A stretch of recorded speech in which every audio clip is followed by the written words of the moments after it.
Buenos días, hermanos. Les invito a abrir sus Biblias.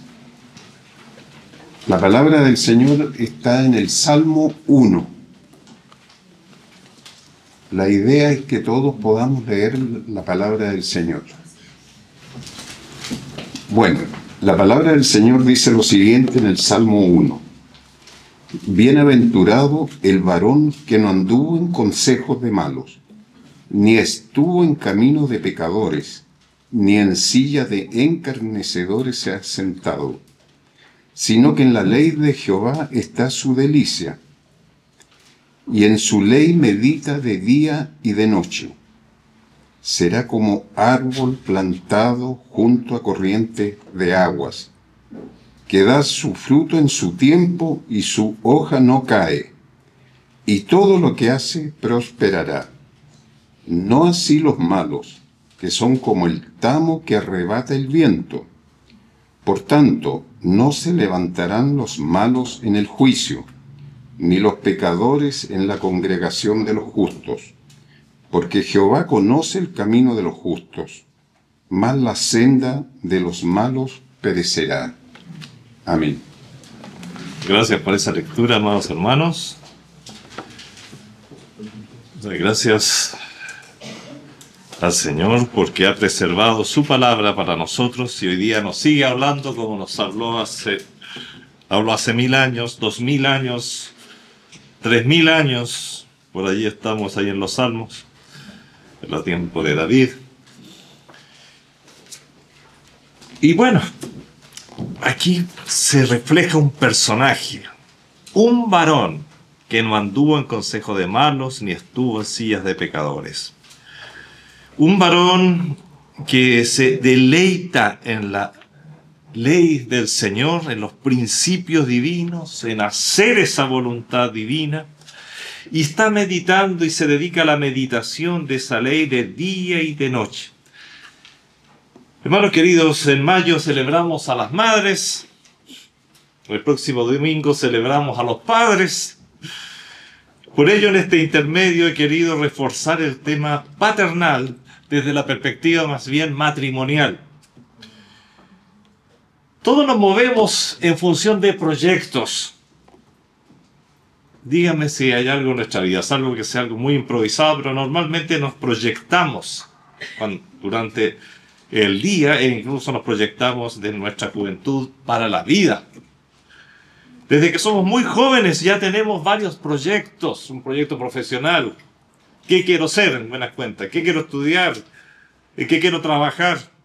Tengo proyectos. Hay un proyecto matrimonial. Hay un proyecto de vivienda. Quisiera vivir acá, quisiera vivir allá, quisiera que mi casa fuese así, fuese asá. Un proyecto previsional para los tiempos del futuro, más complejos. A veces hay proyectos de viaje. En fin, hay muchos proyectos en la vida. Pero no siempre, y a propósito de estos dos grandes temas que tratamos en mayo y en junio, los padres y las madres, tenemos un proyecto relacionado con la paternidad. No siempre nos preguntamos cuál es nuestro proyecto como padres, nuestro proyecto como matrimonio. Los hijos llegan, pero ¿llegan con qué proyecto? Por eso en las clases de preparación, digamos, para el matrimonio, una de las tareas es proyectar la familia hacia el futuro, proyectarse a uno mismo, proyectar si el Señor da hijos a ese matrimonio, ¿qué voy a hacer con esos hijos? ¿Qué quiero para esos hijos? Es algo que deberíamos hacer o deberían hacer todos los jóvenes. ¿Cuál es el proyecto de hijo que anhelamos tener? ¿Qué es lo que deseamos con todo el corazón que él o ella sepa, conozca? ¿Cómo quiero que actúe? ¿Cuál será la herencia moral que le dejaremos? La herencia que lo identificará para siempre. Salvo situaciones muy especiales, muy extrañas, todo padre desea que sus hijos no pasen por las privaciones que ellos han pasado. Es parte de nuestro proyecto casi natural. Que no sufran las decepciones que les ha tocado sufrir. que no cometan las imprudencias que hemos vivido, que no tropiecen con las mismas piedras que nosotros hemos tropezado como padres. Los padres queremos que nuestros hijos ganen de nuestra experiencia y sean mejores que nosotros. Eso creo que es un proyecto casi intuitivo que todos tenemos. Pero más aún hay que ir más allá. Los cristianos deberíamos tener anhelos que nacen de nuestra comunión con Dios y que pasan a ser nuestra principal preocupación y deseos para ellos. En esta oportunidad quiero invitarles a considerar este importante asunto. Sí, hermano, es muy importante. Si hacemos proyectos para cosas que van a fenecer rápidamente o que van a cambiar, ¿cómo nos vamos a proyectar lo que vamos a hacer o lo que pretendemos hacer con nuestros hijos? Bueno, en Proverbios 22:1 dice, de más estima es el buen nombre que las muchas riquezas, y la buena fama más que la plata y el oro. De más estima es el buen nombre. El buen nombre de una persona como la que aparece en el Salmo 1. Un varón bienaventurado, que no anda en consejo de malos. Un varón que busca a Dios todo el día.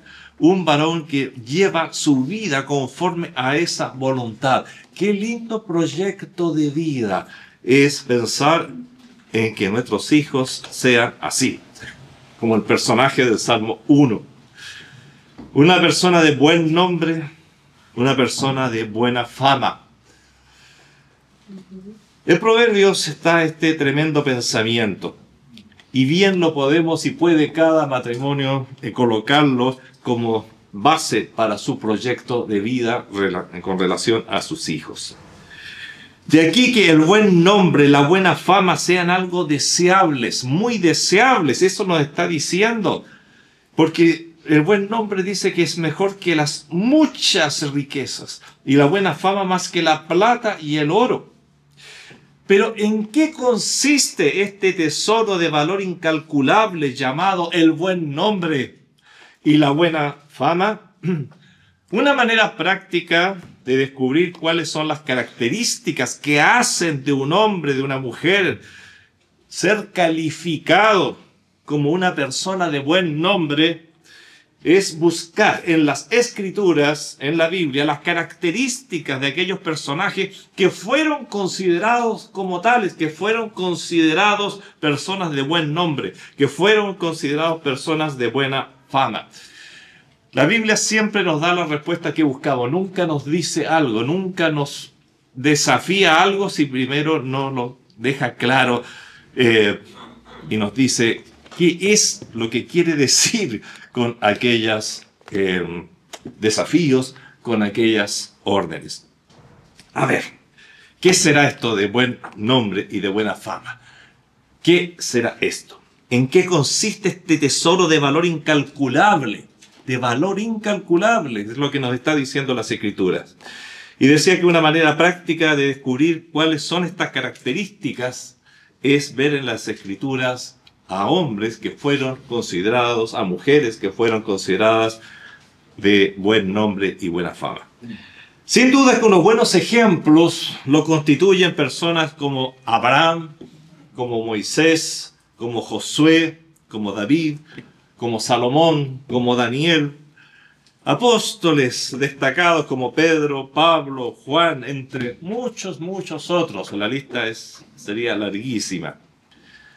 Un buen argumento a favor de que fueron grandes personajes y bien recordados lo constituye el que sus nombres se siguen usando hasta el día de hoy en forma ininterrumpida desde hace milenios. ¿Por qué hoy día todavía seguimos usando el nombre de Pedro? ¿Por qué seguimos usando el nombre de Juan? ¿Por qué seguimos usando el nombre de Josué? ¿Por qué? Etcétera. Porque fueron personas de buen nombre, de buena fama. Y es una manera, digamos, de ver, de comprobar de que eran nombres muy queridos y así y siguen siendo queridos. Bueno, la característica de estos personajes ¿Qué los caracterizó a ellos? Y por ahí vamos viendo lo que significa esto. ¿Qué significa? La característica de estos personajes que alcanzaron el buen nombre, de estos personajes que alcanzaron la buena fama, no solo entre los suyos, sino que incluso entre muchos pueblos, podemos concluir que está asociado a lo siguiente. Todos ellos fueron personas de valor, valientes. Siempre hemos dicho, para ser cristiano no hay que ser cobarde. Los cobardes no sirven en la iglesia, no sirven al Señor. Una y otra vez. Sé varón, sé hombre, sé fuerte, sé valiente. La Escritura lo dice. Sé fuerte. Pero, ¿de dónde saco esa fuerza? Bueno, esas fuerzas vienen, obviamente, de Dios. Por lo tanto, necesitamos como prerequisito que un buen hombre y una persona de buena fama sea realmente un hijo de Dios, una persona al servicio del Señor, porque si no, no va a recibir ese valor. Así que el valor es una de las características que encontramos en todos ellos. Había que tener mucho valor para ser un apóstol. Viajar a lugares e ir a lugares con tu familia, con tu esposa, como iban ellos. Pablo habla de los viajes de Cefas, o sea, Pedro, que iba con su esposa y los demás, y sabiendo que te podrían apedrear, sabiendo que te podrían tener problemas serios para conseguir alimento, etc. Era difícil. Había que tener valor y una confianza ciega en el Señor. Lo otro que caracteriza a estas personas es la capacidad de seguir adelante a pesar de las dificultades crecientes. Para ningún varón de Dios de las Escrituras, para ninguno de ellos, fue fácil la vida. Pero ya lo tuvieron ganada. No. Mira un David, uno de los nombres más usados por la cristiandad especialmente, y aún no la cristiandad. Pero qué difícil fue la vida de David. Muy difícil. Tampoco fueron hombres perfectos, si no se trata de buscar modelos perfectos, porque no los vamos a encontrar. Pero ellos siguieron adelante a pesar de las muchas dificultades con las que se encontraron. Y nosotros queremos, y yo quiero, y creo que cada padre cristiano quiere para empezar estas características. Y esto es lo que va haciendo a un hombre de valor, a un hombre de buena fama, a un hombre o mujer de buen nombre. El valor y la capacidad de seguir adelante a pesar de las dificultades crecientes. El Señor nunca dijo que nos iba a quitar las dificultades, nos iba a ayudar a atravesar las dificultades. Otra característica es la constancia en la mantención de los valores más allá del sacrificio. Un testimonio tremendo de todos nuestros mártires, ¿no es cierto? Todos ellos podrían haber evitado el sacrificio, todos. Pero los principios, su fe, iba más allá que el dolor. Si niegas tu fe, entonces no hay dolor. No, prefiero el dolor, pero mi fe permanece. Eso es un hombre, una mujer de buena fama. Eso es el buen nombre. Por eso los recordamos bien. Ellos eran capaces de seguir adelante. El ser una persona de principios conocidos. Estos principios no solamente los llevaban interiormente, no solamente eran discípulos secretos de Dios, sino que eran conocidos. Y las personas podían saber antes, y pueden saber, en el caso de una persona de buen nombre, pueden saber antes de ofrecerte un mal negocio, por ejemplo, que ya lo vas a rechazar. Porque es una persona de buen nombre. Es una persona de principio. Sabe ya de antemano. ¿Por qué? Porque son conocidos nuestros principios, son publicados nuestros principios, y nuestros principios están acorde a las Sagradas Escrituras. El buen nombre es asociado, por lo tanto, a la fe, a la obediencia, a la responsabilidad, a la sabiduría. Y hermanos, qué lindo proyecto para un hijo que viene, o para un hijo que se está formando, valor, capacidad de seguir adelante a pesar de las dificultades. Notemos que hay una asociación maravillosa entre el valor, la capacidad de lucha, el compromiso a toda prueba, y todas estas cosas con la mansedumbre y la ternura, algo que Porque tú podrías decir, bueno, yo conozco una persona que no es cristiana y yo sé que también tiene principios, también... Pero mira, hay una característica interesantísima, porque todas estas características que hemos mencionado se asocian con la mansedumbre y la ternura. No es una persona agresiva, no se trata de una persona violenta, no se trata... No, y yo simplemente voy a morir en el circo romano, sin importar que las fieras me destrocen, con una actitud... No, no, no. Vamos a ver siempre en estas personas mansedumbre y ternura. Moisés, un general, pensemos por ejemplo, como pocos, y al mismo tiempo el hombre más manso de la tierra, dice el libro de Números, más manso de la tierra. ¿Quién se imaginaría Moisés? Una persona que usó Dios para llevar adelante grandes batallas y que lo tenía en los planes para conquistar toda una tierra, la tierra prometida. Una persona que fue capaz de enfrentar problemas tremendos, tremendos. Alguien podría decir, no, pero que con ese líder nadie se atrevía ni siquiera a acercarse. No, no, no, era totalmente asequible. Asequible, asequible. Siempre el hombre más manso de la tierra, dice. David es un guerrero, bravo en combate. Qué manera de luchar ese hombre, qué valor podemos deducir de él. Un héroe indiscutible, pero al mismo tiempo capaz de escribir, al mismo tiempo, Jehová es mi pastor, nada me faltará. Tú ves una ternura, una apacible, una dependencia del Señor tremenda. No es un bruto. Salomón, el hombre que llevó a Israel en su momento a expandir sus dominios como nadie antes ni después en Israel. Un hombre caracterizado por su sabiduría, por su tremendo dominio, y también llegó a ser un gran pacificador. Y él es el que en Proverbios dice, porque yo también fui hijo de mi padre. Noten, delicado y único delante de mi madre. Ternura. Un hombre gigante en todo sentido. Sin embargo, qué lindas esas palabras. Y si están en la Biblia, porque fueron inspiradas por el Espíritu Santo, por lo tanto son verdaderas. Un hombre delicado y único delante de mi madre. No se necesita ser un bruto. No, no, no, todo lo contrario. Fortaleza y delicadeza son dos características de un varón de buen nombre. De una mujer de buen nombre.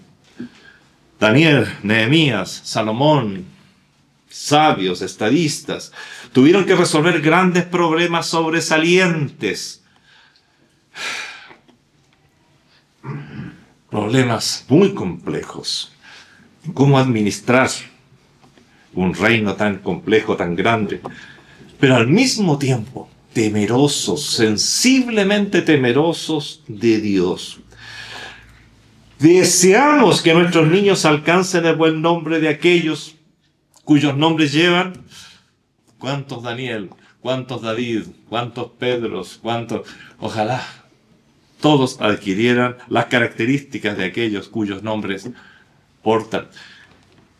Y tú dices, yo me llamo Nabucodonosor. Bueno, no es un nombre precisamente bíblico, es bíblico, pero está dentro de personas que tenían una manera de pensar muy distinta. Hermano, esto va más allá del nombre, por supuesto.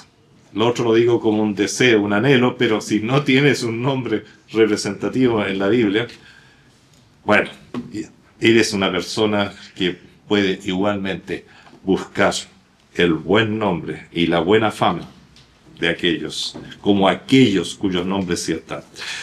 Ahora bien, con desasosiego, notamos que muchas veces hijos de padres, amigos, muchas veces creyentes, en lugar de seguir el ejemplo de aquellos que nos han dejado una huella notable y deseable, en lugar de buscar el buen nombre, la buena fama, en lugar de buscar ser lo más parecido posible a este varón bienaventurado del Salmo 1, a pesar de saber y de conocer, siguen las pisadas de otras personas. Siguen las pisadas de personas cuyo legado no solo es insubstancial, sino que muchas veces nocivo y aún mortal. Incluso es posible que alguien o más de alguien aquí hoy piense, a mí me pasa lo mismo, mis hijos están a 100 kilómetros de querer el buen nombre, no les interesa el buen nombre. Y es verdad. Y nuestra juventud, en la medida que avanza y prolifera, digamos, la lejanía de Dios, el hombre cada día más lejano de Dios, por supuesto que cada día va a querer menos el buen nombre y la buena fama, no les interesa. Pero por el honor de tu familia, ¿qué familia no me interesa el honor? No me interesa nada. Pero, ¿qué estás haciendo? Tú estás arrastrando tu nombre por el barro. No me importa, ¿y qué? Soy yo, hago mi vida. Esa actitud es muy vista, incluso entre hijos de creyentes, de cristianos. Entonces, cabe hacer algunas preguntas. ¿Qué es lo que hace? Y aquí prácticamente vamos al segundo punto, ¿no? ¿Qué es lo que hace que los niños y jóvenes admiren y sigan a sus ídolos y sean capaces de renunciar de alguna manera al buen nombre? ¿Qué es lo que los transforma en fans de tal o cual personaje, sea bueno, sea neutral, sea malo? Sin intentar, porque esto sería demasiado extenso, sin dar una clase de antropología, sociología o psicología, les invito a considerar 4 factores que de alguna u otra manera todos ya conocemos. No estoy diciendo nada nuevo. A saber, una de las cosas que el niño busca y el joven busca es la identificación. Notemos que lo primero que encontramos es un tema de identificación. Se sigue al cantante o el ídolo hollywoodense cuando la letra de sus canciones o el papel que desempeña el actor en las pantallas o lo que se cuenta de él en las revistas especializadas de alguna manera identifica de alguna manera al niño, al adolescente y por qué no decirlo también a muchos adultos. La respuesta íntima es, cuando le preguntamos, ¿pero qué buscas? ¿Qué ves en esa persona que solo da malos ejemplos? Que es la antítesis del buen nombre, es la antítesis de la buena fama. Es que la respuesta, me identifico con sus canciones, me interpretan sus letras, quisiera ser como él me entiende, pues vivió lo mismo que yo. Mira, si hacemos un análisis, y es muy tentador, pero también tengo que respetar el tiempo de cualquier obra que es muy leída, muy seguida, o películas muy vistas por los niños, vamos a ver siempre ese tema de la identificación. El famoso Harry Potter, la identificación del niño incomprendido que vive, etcétera, etcétera, etcétera. ¿Qué es lo que atrae? Quizás más que la magia misma es las características sociales del niño. Sí, identificación. Pero ¿con quién te estás identificando? Buen nombre, buena fama. Conocida, sí, pero buen nombre, son de buena fama. El adjetivo buena, normalmente es ajeno a la mayoría de los referentes que buscan los jóvenes. Tienen fama, tienen nombre, pero no buen nombre, buena fama. Notemos que la Biblia usa esos adjetivos, bueno. Hollywood y el mundo de la farándula es un... No quiero exagerar, para decir, ya está hablando como Canuto el pastor. Pero es un antro de alcohólicos, no lo digo yo. Véanlo todos los días cuando hablan de tal y tal actor, cuando dicen, ¿y qué pasó con este niñito que actuó aquí? ¿Qué pasó con este otro? Bueno, terminó en las drogas, terminó totalmente alcoholizado, terminó en las calles, terminó su vida con la anfetamina. Realmente es objetivo. En una oportunidad recuerdo que hice una lista sacada de los mismos periódicos de grandes actores, pero era interminable la lista, todos alcohólicos. Hollywood y el mundo, decía, de la farándula es un antro de alcohólicos, de drogadictos, de degenerados, de inmorales, de blasfemos. No lo digo pasionalmente, es cosa de hacer un breve seguimiento a algunos de los ídolos más seguidos, ya sea que estén vivos, ya sea que estén muertos. Identificación. Hermanos queridos, sí, los chicos buscan identificarse. Y si no logran ser entendidos, no logran identificarse con nadie más que con los líderes comerciales, porque además detrás de todos ellos hay plata, plata, plata y acumulación de plata, como ser cantantes, actores, políticos, escritores, gurúes. Entonces, claramente, si los chicos se identifican con ellos, se está declarando que no conocen más que por nombre a los personajes de los cuales habla la Biblia. Y aquí tenemos siempre que hacer y permanentemente estar haciendo una autoevaluación a nivel de escuela dominical. Los padres tienen que hacer una autoevaluación. ¿Qué conocen de David? La historia solamente, la historia de la muerte del gigante, pero se dan cuenta los sentimientos de David, la vida de David, las incongruencias y los tremendos problemas que tuvo con sus hermanos. ¿Cuántos gigantes? Una vez hicimos un mensaje, ¿no es cierto?, que hablamos de todos los gigantes que tuvo que vencer David antes de vencer a Goliat. Entre otras, la ira, bueno, muchas cosas que pasaron. David es una persona muy grande, no solamente porque mató a un gigante, esa es una historia fantástica, interesantísima, maravillosa, porque actuó por la fe y nos muestra el poder de Dios, pero David es mucho más que eso. Pero nuestros jóvenes conocen a ese David en forma global. Una persona que cometió errores, pero se arrepintió de sus errores. Fue castigado por el Señor, disciplinado duramente. El Señor llevó incluso a un niño que fue producto de adulterio. Y eso desgarró el corazón de David, pero aceptó la disciplina. Eso es tener buen nombre y buena fama también. Bueno, ese es David.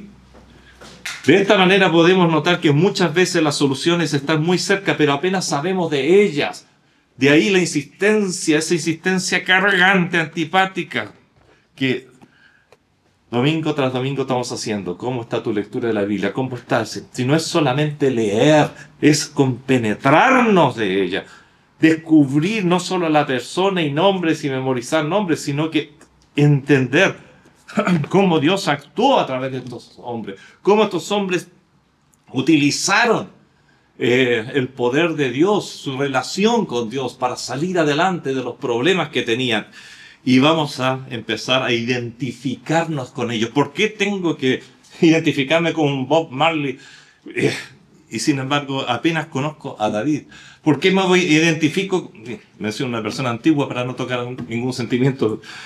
A un James Dean, qué sé yo, que fallece a los 24 años, se transforma en un superhéroe juvenil. Pero aquellos que lo siguen tienen idea, saben quién fue Daniel. Pero no solamente la historia del Foso de los Leones, eso es fantástico, maravilloso y habla de una fe. Pero ¿por qué llegó a preferir estar en el Foso de los Leones antes que adorar ídolos? Las pruebas que significó para Daniel, los problemas que tuvo. Y estoy seguro que si empiezas a ver la vida de estos personajes te vas a identificar con ellos en mucho. Pero para eso hay que leer la Biblia. Y para eso los profesores, los padres, que son los primeros profesores, tenemos que identificar al niño, al joven, con los personajes de la Biblia. La vida de Jesucristo fue complicadísima, es muy interesante. No solamente nos da y nos ofrece un plan de salvación maravilloso, sino que nuestro Señor Jesucristo las pasó muy mal en su casa. Dice, ni sus propios hermanos creían en Él.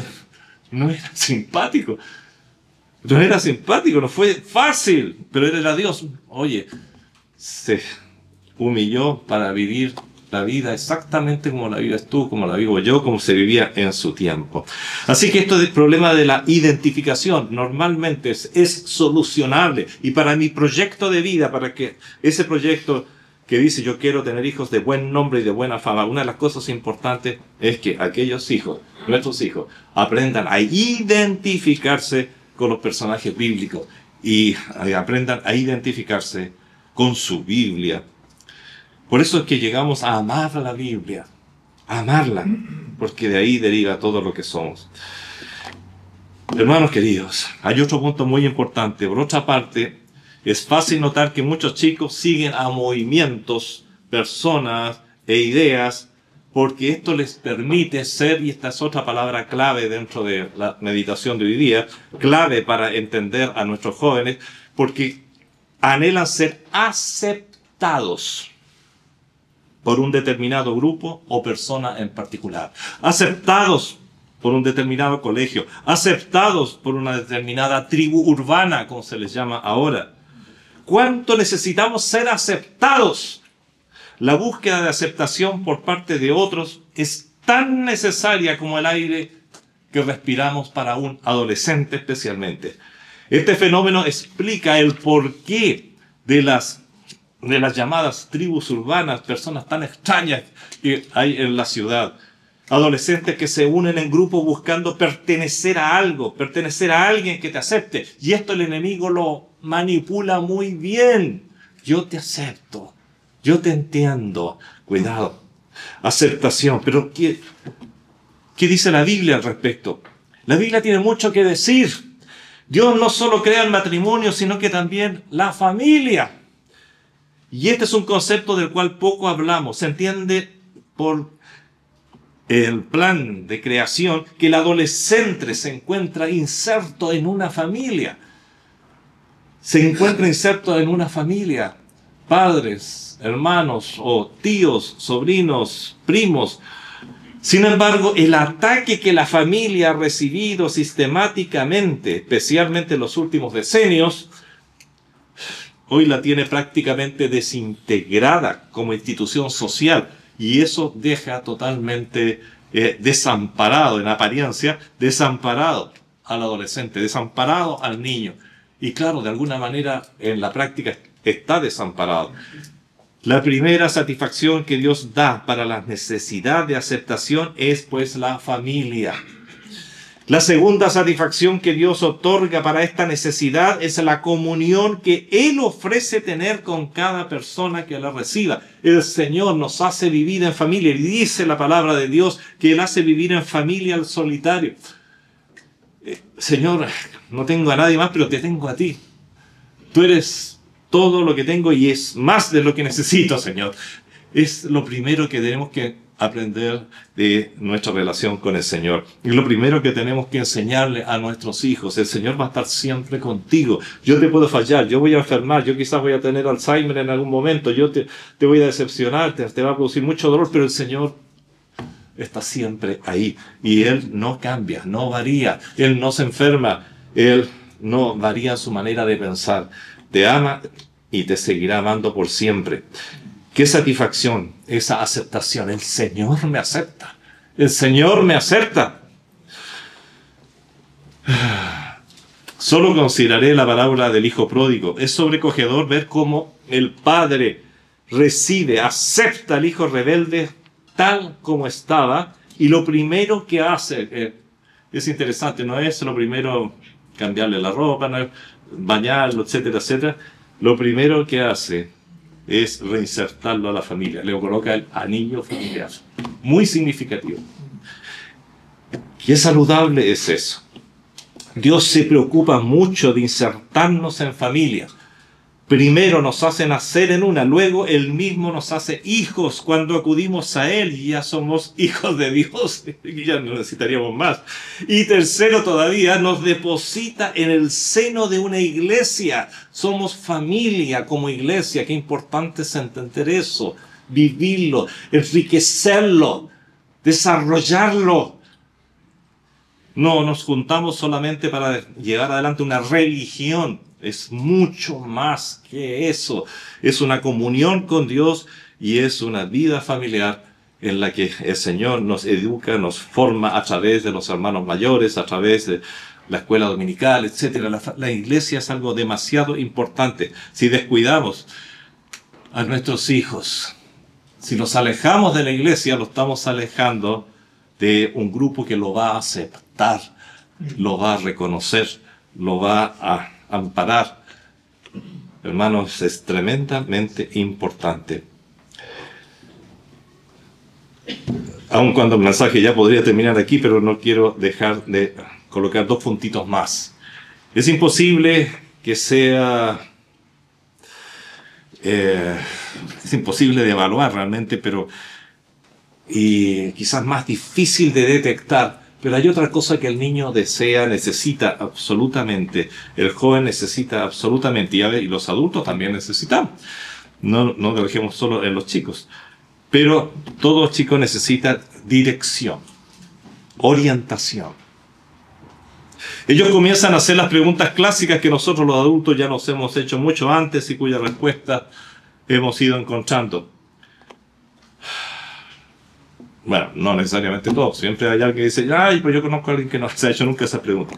Pero preguntas tan básicas como que ni siquiera las hacemos. Están ahí. ¿Quién soy? Estamos siempre respondiéndonos esa pregunta. ¿Cuál es mi propósito de ser? ¿Hacia dónde me dirijo? Dirección, dirección. ¿Por qué estoy aquí? Dirección, dirección. Tiene todo que ver con dirección. ¿Hay algo más que buscar el placer? Porque parece que ese es el objetivo de la vida para muchos y nada más que eso. Y si no tienes más, bueno, ahí te vas a quedar. ¿Qué es la verdad? ¿La tiene realmente alguien? ¿Son todos los que me rodean unos hipócritas? ¿Y por qué pongo esto? Porque lo he escuchado todas estas veces. No, que yo no voy a la iglesia porque son puros hipócritas. Yo sé lo que hacen afuera y mira... Bueno, el tercer factor que lleva a actuar a los chicos es la necesidad de orientación, de recibir respuestas a las 1000 interrogantes. Y si no se las das tú, si no se las das a través de las escrituras, se la va a dar cualquier patán allá afuera, que se va a llamar de muchas maneras, pero va a ser un opinólogo, va a ser un... Son muchos los que están dispuestos a darles su opinión. ¿Quién soy? ¿Cuál es mi propósito de ser? ¿Hacia dónde me dirijo? ¿Por qué estoy aquí? ¿Qué hay más que luchar por un título? ¿Hay algo más que luchar por ser el mejor en el trabajo? ¿Qué es la verdad? ¿La tiene alguien? Todas esas preguntas, aunque no las escribas, aunque no las verbalices, están. Y el enemigo se aprovecha. Si no las respondes tú, las va a responder él. Todos sabemos que la Biblia tiene las respuestas. Una persona que busca es porque no ha encontrado. Básico. Y si no ha encontrado es porque o no tiene la fuente de información correcta o no ha tenido ojos para verla. ¿Cómo cambia la vida de una persona al descubrir la razón de su existir? Es una revalorización total. Cuando descubre que no es un accidente, el famoso accidente, tú eres un accidente dentro del proceso de evolución del cosmos y la Tierra. No soy un accidente, soy un acto de amor. En primer lugar, soy creado porque Dios me quiso desde antes de la fundación del mundo. No, ¿cómo cambia la vida, digo, de una persona descubrir la razón de su existir cuando descubre que no es un accidente dentro de un propósito evolutivo? No es propósito. Dentro de un proceso evolutivo sin propósito. No es solo polvo de estrellas, como se dice tan poéticamente, sino que es una criatura amada con un noble y alto fin predeterminado. Cuando descubres esto, tu vida cambia y estás más cerca de ser una buena persona, tener un buen nombre y ser exaltado por la gente. Bien, sin querer extenderme, pero igual me salió largo el mensaje. Hay otro elemento que es el liderazgo y la autoridad asociada a él. Esta es una realidad natural, tanto para el equilibrio de la sociedad como para el equilibrio interno de cada uno de los miembros que la componemos. Y comienza con el liderazgo del padre y de la madre. Por ello, la instrucción divina de honrar a nuestros padres es de extrema importancia. Tú desarmas ese honra a tu padre y a tu madre y desarmas la sociedad completa. Desarmas la vida completa de la juventud y del futuro. ¿Qué se ha trabajado harto en eso? Satanás ha trabajado mucho procurando que los padres no sean honrados. Y la Biblia dice que en los tiempos de fin vendrán personas que desobedecerán a los padres. De alguna manera esta relación está muy relacionada con las crisis que estamos viviendo en el mundo. Apocalipsis habla mucho de la caída de los astros, de las estrellas. Y si bien es cierto, hay castigos, juicios que están relacionados con la caída de astros, hay un doble significado en todas esas escenas, porque los astros son también las autoridades, y vemos todos los días en el diario cómo caen y caen y caen las estrellas, caen las autoridades, caen los presidentes, caen los reyes. caen los padres. ¿Y qué quiere hacer? ¿Qué quieren hacer?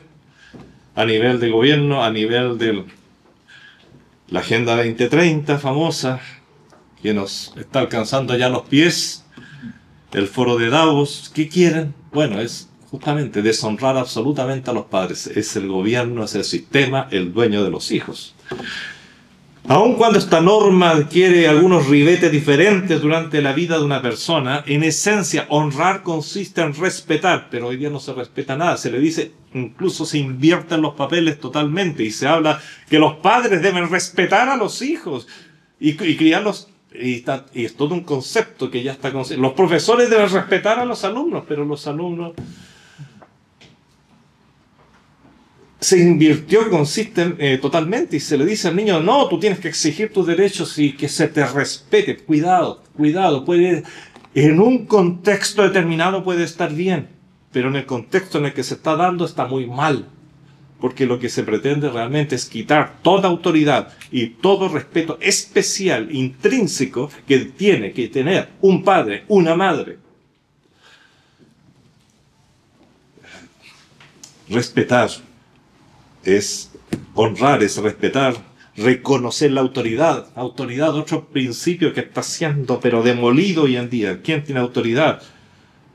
En ciertos países, hasta los profesores, que se usaba mucho antes y me tocó verlo muchas veces, en la universidad incluso, que el profesor tiene un podium un poco más alto, es decir, la parte donde él no, hay que sacarlo eso porque eso da una especie de autoridad especial sobre los alumnos y eso tenemos que igualar al profesor con los... Saquemos todo lo que lo eleve dentro de la clase. Error garrafal. Pues ante la falta de autoridad o liderazgo paterno o materno en algunos casos, lo cual es muy diferente a autoritarismo paterno, tratan siempre de confundirnos con ese otro término. El autoritarismo realmente carece de autoridad natural, carece de justicia, carece de amor. Bueno, ¿qué va a hacer el joven? Lo va a buscar afuera, porque estamos hechos para respetar a una autoridad. Son cosas, lo que hablamos con los jóvenes hace 2 sábados atrás, hablamos de lo que llamamos verdades primarias. Son verdades primarias, son cosas que están ahí, que tienes que aceptarlas y tomarlas como están. Todos los seres humanos necesitamos nuestra autoridad, y si no la encuentras en los padres, la vas a buscar afuera, sin lugar a duda. Bueno, así es como los políticos, así es como los comerciantes se aprovechan y de alguna manera dan autoridad a superhéroes que fabrican, que inventan, que no existen. Y tú sigues a esas personas y te estás dando cuenta que estás siguiendo a fantasmas. Bueno, es la realidad. Podríamos analizar y dar justificación a cada uno de estos puntos mucho más aún, pero así es. Lo que debemos entender es que todas estas necesidades son naturales y Dios las ha puesto en el ser humano. Lo que a veces dificulta las cosas es el no poder tener el acceso a la satisfacción de estas necesidades como está establecido por el mismo Creador. El Padre es el líder que protegerá, dará seguridad, responderá o guiará a las fuentes de las respuestas si no las tiene Él, a ese joven representante de la raza humana. Si no lo hace el Padre, lo seguro es que lo hará otra persona. Y es muy probable que esa otra persona, por lo que diariamente vemos, sea totalmente incapaz de guiar a un alma tierna por la senda de justicia y verdad eterna. No va a ser de la persona alguien de buen nombre y buena fama. Hermanos queridos, lamentablemente en el día de hoy millares de personas que no honraron a sus padres en su momento, hoy son padres a la vez de otros hijos que tampoco han honrado a sus padres y esos ya están siendo padres de otros hijos y esto se está diluyendo y perdiendo en la sociedad. El resultado es caos. Caos. Tercer punto, los instrumentos que permiten cumplir con el proyecto, aun cuando el mensaje de alguna manera ya estaría completo. Las necesidades están, pero la satisfacción o respuestas a ellas también están. Dios puso estas necesidades, pues somos creados así, necesitamos honrar a nuestros padres, necesitamos la autoridad, necesitamos el liderazgo, necesitamos ese sentido de pertenencia, eso es intrínseco en el ser humano, forma parte de nuestra creación, etcétera, etcétera, todo lo que hemos dicho. Pero Dios también ha dado la respuesta y la satisfacción a esto. Es el alejamiento de la palabra de Dios lo que produce que las necesidades se tengan que satisfacer de mala manera. El hambre es una necesidad natural, creada. Dios nos puso un estómago, fabricó un sistema para distribuir los nutrientes a través del cuerpo y que cada célula ocupe lo que necesita para reproducirse o para realizar sus funciones. Eso es natural. Pero también Dios colocó los alimentos adecuados para satisfacer esas necesidades. Pero cuando no se dispone del alimento para satisfacerlo, como en el caso de una guerra, por ejemplo, la persona ingiere lo que en condiciones normales jamás comería y enferma. Y eso es lo que está sucediendo ahora. Las necesidades están, se necesita el honrar, se necesita el liderazgo, se necesita la dirección, se necesita, forma parte de la crianza natural y normal de un nuevo ser humano. Pero al alejar de las fuentes que te dan las respuestas, empiezan a alimentarse, al igual que cualquier persona en tiempo de guerra, de lo que venga. Te vas a alimentar de ratas, te vas a alimentar de lo que sea. Son experiencias muy conocidas, y aquí también nuestra juventud muchas veces se está alimentando de ratas, se está alimentando de lo peor, la escoria de la sociedad, porque no ha buscado, no se le ha enseñado a buscar como corresponde en las Escrituras la satisfacción para sus necesidades. Dios creó al hombre como un ser que tiene ciertas necesidades que tienen que ser satisfechas para mantener la salud del cuerpo. Pero también, y vuelvo a insistir en esta idea, también creó los alimentos, no es que nos haya dejado de decir, pero y bueno, y entonces, si Dios creó esas necesidades, pero es que no solo las creó, sino que dejó todo para que ellas sean satisfechas. La respuesta de Dios a las necesidades del hombre son los instrumentos que nos permitirán llevar adelante el noble proyecto, el noble propósito motivado por las Escrituras. Comenzamos aludiendo a Proverbios 22:1. Luego apareció el desafío: cómo heredar a nuestros hijos las bases para que sean hombres y mujeres de buen nombre. ¿Y por qué quiero eso para él? Porque la misma Biblia dice que esto es valiosísimo, por lo tanto lo quiero para él, para ella. Para que lo busquen más que las riquezas, como dice el proverbio. ¿Cómo motivarles a buscar la buena fama más que a la plata y al oro? ¿Cómo? Bueno, hemos visto que la respuesta no es sencilla, implica trabajo, pero comienza con la aplicación de los conceptos bíblicos más básicos sobre lo que constituye la familia.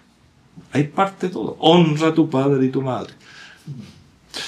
Así como en la comprensión de las enseñanzas de aquellos que se nos presentan como modelos a seguir. Sí, David fue grande, pero ¿por qué fue grande? Veamos, analicemos, estudiemos, veámoslo juntos, hijo mío.